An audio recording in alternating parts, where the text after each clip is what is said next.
warahmatullahi wabarakatuh.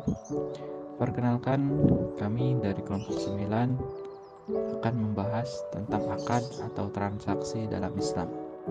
Kami terdiri dari 2 anggota tim, yaitu saya sendiri, Yudi Maulana Yusuf, dan teman saya, Dirahman Nurul Hasanah.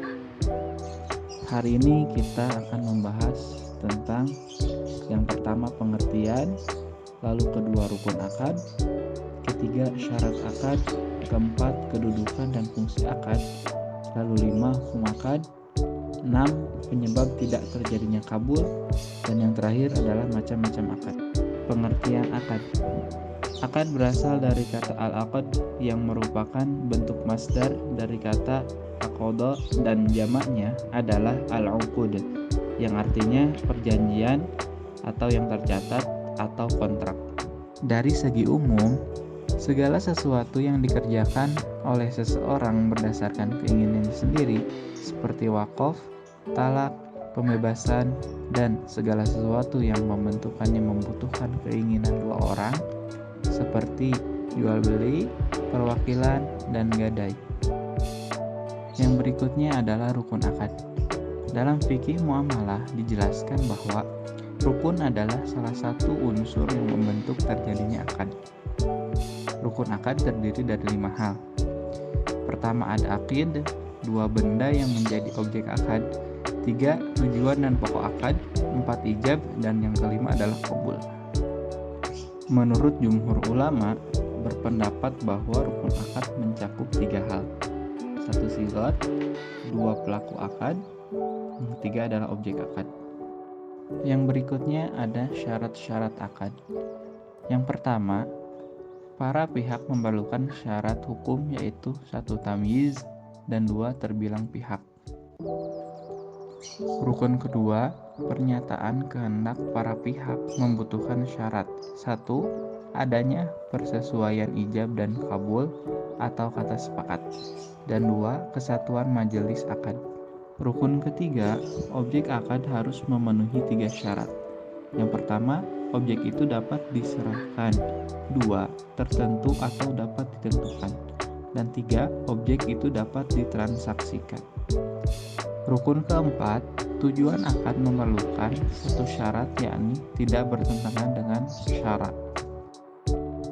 Kedudukan dan fungsi akad.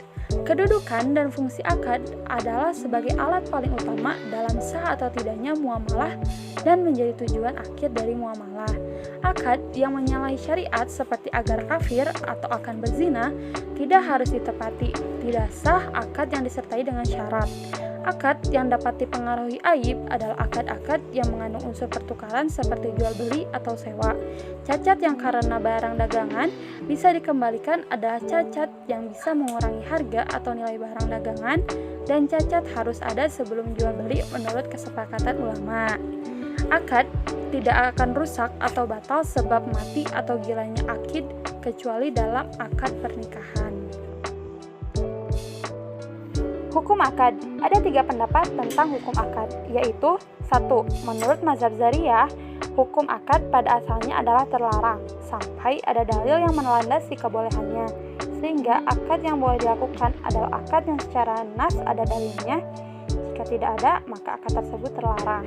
Kedua, menurut jumhur fuqaha, hukum akad pada dasarnya adalah boleh selama tidak melanggar kaidah-kaidah umum dalam muamalah. Yang ketiga, menurut mazhab Hanabilah, khususnya Ibnu Taimiyah dan Ibnu Qayyim, lebih longgar selama tidak ada dalil syar'i yang melanggar suatu akad, maka dibolehkan, bahkan dibolehkan untuk mendesain akad-akad baru. Selanjutnya, penyebab tidak terjadinya qabul. Ijab merupakan permulaan penjelasan yang keluar dari salah seorang yang berakad, sedangkan qabul adalah jawaban dari pihak lain atau pihak kedua setelah adanya ijab. Dalam beberapa kemungkinan, qabul dianggap tidak terjadi karena terdapat beberapa bentuk ketidaksesuaian ijab dan qabul, yaitu 1. Qabul terhadap bukan sesuatu yang ditawarkan. Yang kedua, qabul terhadap sebagian dari apa yang ditawarkan. Yang ketiga, qabul terhadap sesuatu yang ditawarkan namun dengan imbalan lain dari yang diminta oleh pemberi tawaran. Yang keempat, Qabul terhadap sebagian imbalan yang diminta, dan yang kelima, qabul dari satu orang, dari dua orang atau lebih yang merupakan pihak yang diberi penawaran sekaligus oleh pihak pertama. Yang terakhir, macam-macam akad. 1. Akad murabahah adalah akad pembiayaan di mana penjual menyatakan harga beli produk kepada pembeli. Kemudian pembeli membayarnya dengan harga lebih sebagai perolehan laba penjual. Yang kedua, istijar al-akad al-bai' wal al-istijar termasuk dalam macam-macam akad yang berfokus pada pembiayaan dana.